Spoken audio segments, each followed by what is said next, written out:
This is the lecture for Module 9, where Arturo Escobar turns to what he calls transition studies, the third part of his book, Designs for the Pluriverse. And he looks at the way that ontological design and political ontology can help us imagine the transitions that are necessary from a modern market-dominated form of civilization, what Ivan Illich called the industrial mode of production, to transition from that to the pluriverse, to the idea of, yes, one planet, but many worlds, right? A planet with room enough for many worlds to flourish, many ways of being human to take root and flourish. And, you can really see his appreciation for the work of Thomas Berry in this third part of Designs for the Pluriverse. Escobar goes on at length about Berry's sense of the modern world being between stories, right? There's a sense, at least among academics and intellectuals and activists, that the modern project is not only a failed project, but that it is, in some sense, destructive and violent at its very core because of its extractivist and exclusionary tendencies and its sort of abstract universalism, right? What John Law calls the one world. Escobar is trying to, first of all, describe approaches to this transition and himself trying to enact a kind of transition within, anthropology and sociology, the social sciences and the natural sciences, from within his position as an academic, to foster this transition in our modes of knowing, right? But ultimately, this is a project to transition into a new mode of civilization. And Berry called the new mode the ecozoic. Illich called for a civilization of conviviality. And Escobar really wants to align himself with these approaches, but he also emphasizes the way that the Global South describes, particularly Latin America, describes these transitions differently, right? So while in the North, he says there's a tendency to think in terms of degrowth or post-growth, post-materialism, post-capitalism, post-human, and so on. He says that in the South, there's more emphasis on, and in Latin America in particular, post-development, right? Non- or post-liberalism, biocentrism, and post-extractivism, right?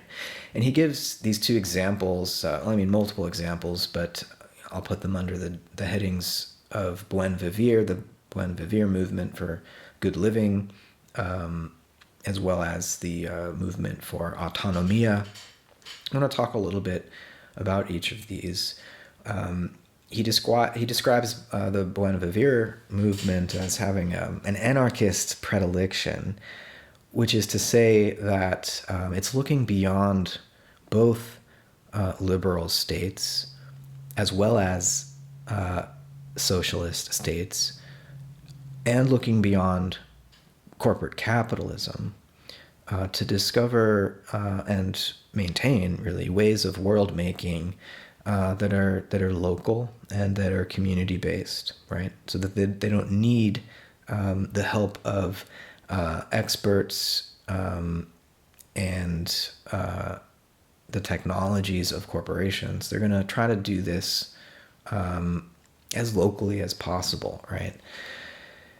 And autonomia as a movement, autonomy is not to be mistaken for a sort of Kantian moral autonomy or a kind of liberal autonomy. This is how, the West and the global North has defined autonomy in its traditions, but in the the Latin American context, autonomia is a theory and practice of interexistence, right? So it doesn't have this individualistic connotation that it might take on in the context of Western philosophy and political theory.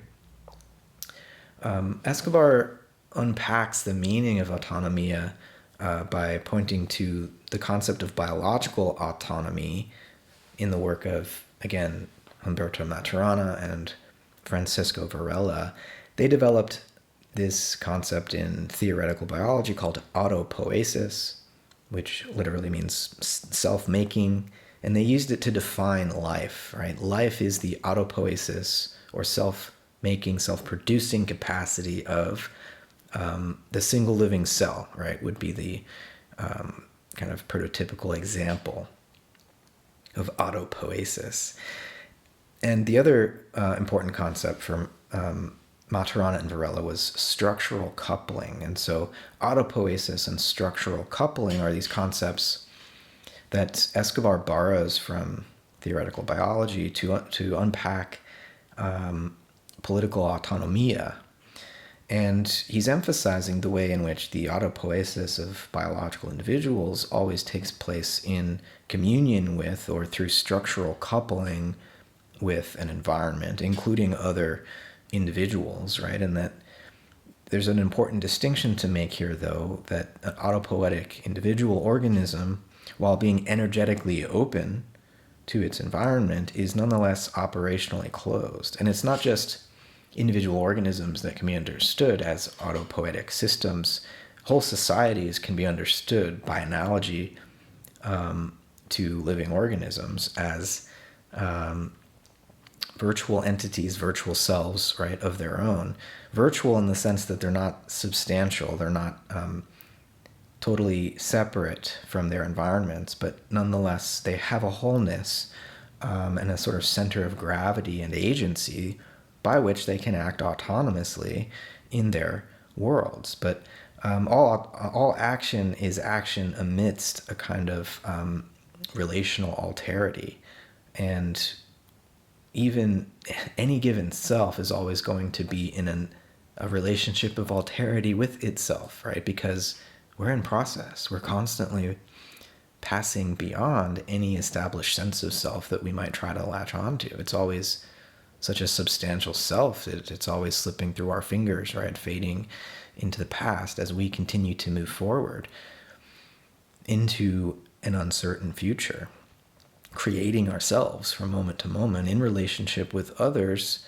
And so we're relationally open to these others at a sort of biological, physiological way. Like we need to eat, we defecate, we make love and reproduce. We're exchanging all sorts of gases and fluids and energy with one another, but at the same time we're operationally closed, which is an emphasis on our creative freedom as autonomous or autopoietic beings. There's something that does withdraw from relations, which is the way we make sense of the world and bring meaning to our reality. Each of us and each community among communities has the capacity to contribute to the ongoing unfolding of reality, right? And we'll return to this notion of reality at the end to understand what a pluriversal reality would look like, if not the single unified objective world of modernity. How can we describe a reality that's nothing more than a collection of perspectives? We'll get to that. But this is sort of the political ontology of the autonomia movement as Escobar's unpacking it for us. One of the examples he gives of this structural coupling between a community and its environment is by talking about the place-based ontological politics of Afro-descendant activists, women from the Cauca River basin, who are trying to protect their territories which are being exploited by transnational corporations for mining of gold and for sugarcane production. And these women are, fighting to protect the territory where their umbilical cords are buried, right? And so there's a tie between their blood and the soil. And, Escobar wants to raise the important question that might arise: how do we prevent our place-based politics from becoming, exclusionary and potentially kind of, eco-fascist? And this is not to accuse these women of this, but to point out the ways in which, Nazi ideology was tied to a sense of blood and soil, tied to a sense of, a sort of magical ancestral tie to the land. And obviously there's so much that contributed to fascism rising in Europe that makes it completely different from the kind of place-based politics which would be transpiring in the colonized and neo-colonized global South. But if this place-based politics is to be offered as a pluriversal design project to transition us to a more ecological civilization, how do we avoid exclusion? I mean, it's one thing to ask how we avoid the sort of extermination project that the Nazis engaged in their place-based approach to politics, but just being exclusionary, it's hard to, create a sense of place-based identity that would not exclude others. Because as soon as, you begin to allow tourists, for example, to come visit, and this is relevant, to Oaxaca, and the, which is, partially part of the Zapatista region of autonomous zone. And in the 1950s, just before the 1960s counterculture psychedelic revolution occurred, Gordon Wasson went down to Oaxaca and met with Maria Sabina, this local healer, medicine woman, and took mushrooms, psilocybin mushrooms, with her, and then wrote an article in Life magazine about it that sent a whole generation of hippies, several years later, back to this small town in the Oaxaca mountains. And it totally, destroyed the local lifeways of the people there. And indeed, Sabina was attacked by some of the locals in her town because it was a total disturbance of a local culture, right? And so there is inevitably going to be, among a place-based community, a sense of protectiveness about its culture, its lifeways, and a potentially a desire to exclude. And so there's an important relational ethos that needs to be woven into the way that we do place-based politics. Escobar, he mentions Felix Patsy Paco, who's a Bolivian thinker and politician. He was the Minister of Education in Evo Morales' administration for a time, and has since, run for office a few times in Bolivia. And he makes this point of distinction between communal indigenous societies and liberal modern societies, and says that the former, they have not reproduced this pattern of differentiation or separation that exists in modern liberal societies between politics, economics, and culture, right? Between the state, the market, and human civil society, and our science, our art, our religion, and so on, everything we would put under culture. For the indigenous communities that, Paco is talking about here, there's no institutional differentiation, right, between politics, economics, and culture. And I think in an attempt here to emphasize the importance of a more radical form of democracy that wouldn't be a delegated form or a representational form of democracy, but a more direct local participatory form of democracy is so important, right? And we in the global north, who are, more used to this institutional almost separation, at least in theory, between politics, economics, and culture, we really need to recognize that being democratic and believing in a democratic form of self-governance means doing more than just voting once every 4 years. We need to pay more attention to what's going on in our neighborhoods, in our towns and cities and states, and not just be so obsessed about the national level, and because we're so removed from it. And not only is there this sense of removal because of the design of the Constitution to create a republic with representational forms of governance in Congress and in the executive branch, but also obviously, while in theory in the modern liberal West we say politics, economics, and culture are separated, in practice the capitalist market, corporate capitalism, has totally captured the political domain, right? The members of Congress, for the most part, most people would say members of Congress basically work for corporations, and legislation is written by corporate lobbyists. And so in practice, we actually live in a kind of capitalist totalitarianism where the interests of shareholders and those who own and direct the corporations, they decide on the laws, and they also create a lot of our culture. I shouldn't say they. I don't mean to create a conspiratorial other.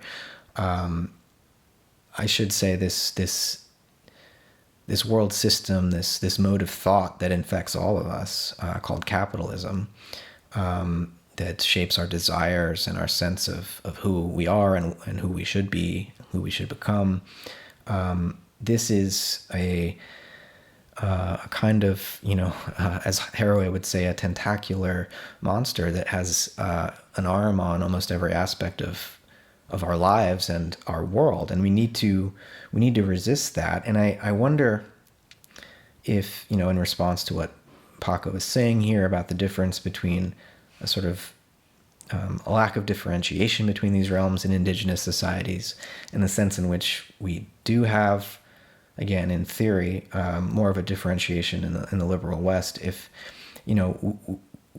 I think we have to, again, in the spirit of the pluriverse, accept that for those influenced by European history, right, which would include those of us who have grown up in the United States, we may not be able to just ignore the distinctions between politics, economics, and culture. And, one way of thinking through the ways that these domains can remain interrelated while still being differentiated is to think with Rudolf Steiner and his so-called social threefolding, which in so many ways is an attempt to take what's best from liberalism and socialism, while also preserving a deep sense of spirituality and the human spirit and our evolutionary task as human beings on planet Earth at this time. And so I'll just note Steiner's approach to social threefolding, and I've linked you to an article of mine that's in review right now, called The Urgency of Social Threefolding, if you're curious to follow that up. So we both need to, as Escobar is saying, drawing on Paco, move beyond corporate capitalism and state socialism to some form of conviviality which would afford autonomia as well as communion, right? And that would sustain life and human life on this planet into the indefinite future.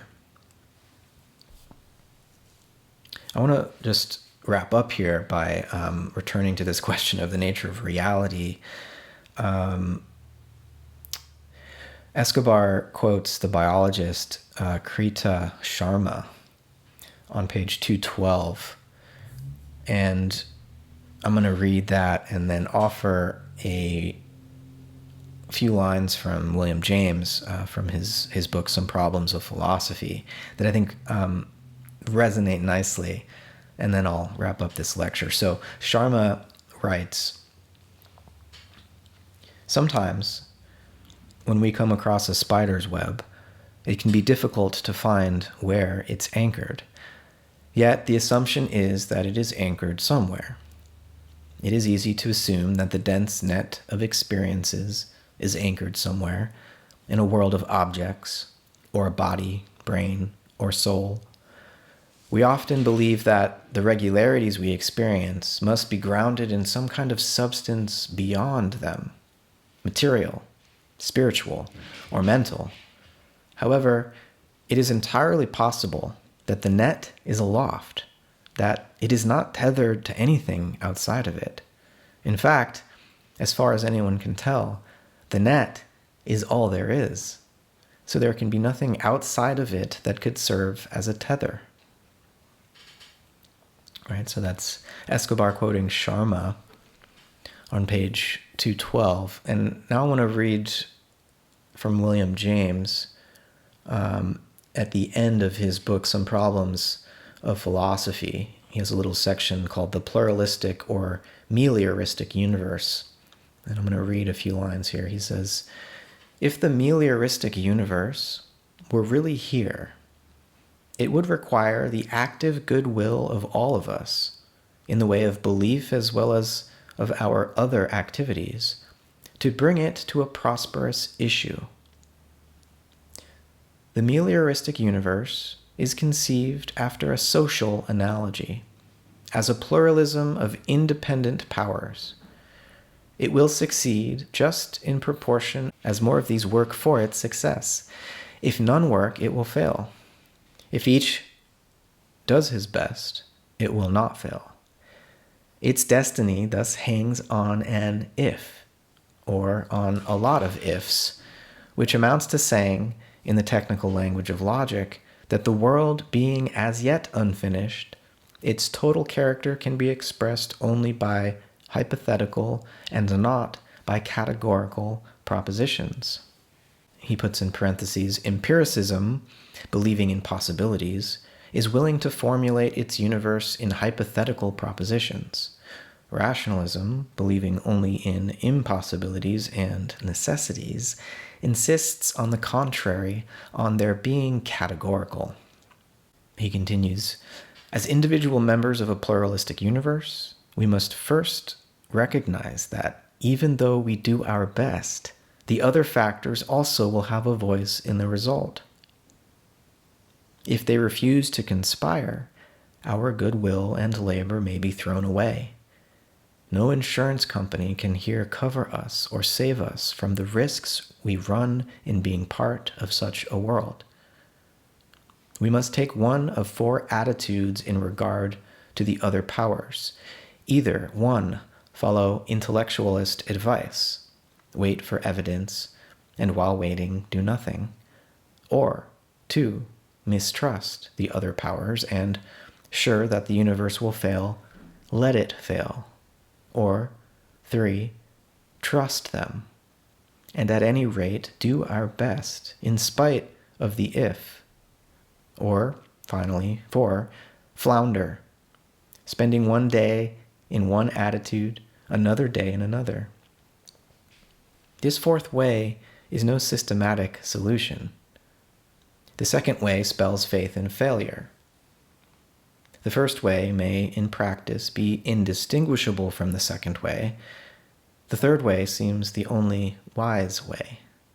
If we do our best and the other powers do their best, the world will be perfected.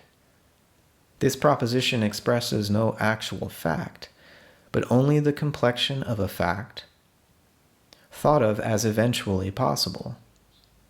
As it stands, no conclusion can be positively deduced from it.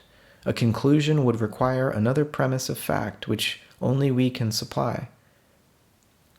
The original proposition per se has no pragmatic value whatsoever, apart from its power to challenge our will to produce the premise of fact required. Then, indeed, the perfected world emerges as a logical conclusion. We can create the conclusion, then. We can, and we may, as it were, jump with both feet off the ground into or towards a world of which we trust the other parts to meet our jump. And only so can the making of a perfected world of the pluralistic pattern ever take place. Only through our precursive trust in it can it come into being. There is no inconsistency anywhere in this, and no vicious circle, unless a circle of poles holding themselves upright by leaning on one another, or a circle of dancers revolving by holding each other's hands, be vicious. The faith circle is so congruous with human nature that the only explanation of the veto that intellectualists pass upon it may be sought in the offensive character, to them, of the faiths of certain concrete persons. Such possibilities of offense have, however, to be put up with on empiricist principles. The long run of experience may weed out the more foolish faiths. Those who held them will then have failed. But without the wiser faiths of the others, the world could never be perfected. So that's James, the final few paragraphs of his book, Some Problems of Philosophy. And he's calling for a kind of precursive trust that reminded me of Humberto Maturana's Biology of Love and the way that we create each other through our languaging. But his last comments here about the faith circle and the ways in which the pluriverse is constructed of these commitments that we make to one another. And the world only holds together if it does hold together as a result of our capacities for communion, right? Like a circle of dancers revolving by holding each other's hands. This togetherness is a contingent togetherness, right? And James is emphasizing empiricism, defending empiricism as against rationalism or intellectualism. And he means radical empiricism, which is his philosophy of pure experience and of reality as a tissue of relations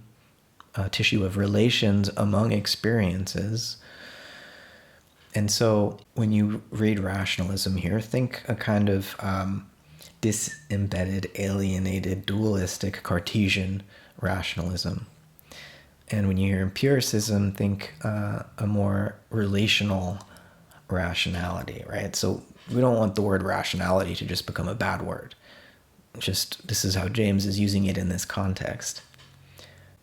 Krita Sharma's metaphor of the spider's web, but as a floating web, not tethered to anything outside of it, and that this net is all there is. That's what the pluriverse is. It's groundless. It's perspectives on perspectives all the way down. But that's not to say that it's a kind of relativism where there's no truth, where there's no good, where there's no beauty that everyone would recognize. It's rather to say that truth, beauty, and goodness are realized always through relationships, through a kind of what James calls precursive trust that we have for one another. Because it's only with and through one another that we can realize these ideals of truth, beauty, and goodness, right? True knowledge is about building resilient relationships with the beings we are claiming to know. Goodness is about building resilient relationships among the beings whom we live with, and beauty is the resonance of eros through and among our relations, that harmonizes us, that entrains us in its power of resonance, right? And so the pluriverse is redefining our sense of what it means to be real, putting an S at the end of that word. It's reals, or pluralistic ontology. It's inviting us to rethink substance as process, rethink identity as relation, right? But this is risky, as James was telling us. But ultimately, it's a more realistic way of relating to reality, because existing is risky. And certainly at the edge times, I don't want to say end times, but the edge times in which we live, we need to take risks. We need to be willing to let go of habits of thought and action that have shaped the situation we find ourselves in, which is that we are living amidst the ruins of a failed civilizational project. And the sooner we begin to recognize how and why it was so poorly designed, we can begin to design the future differently.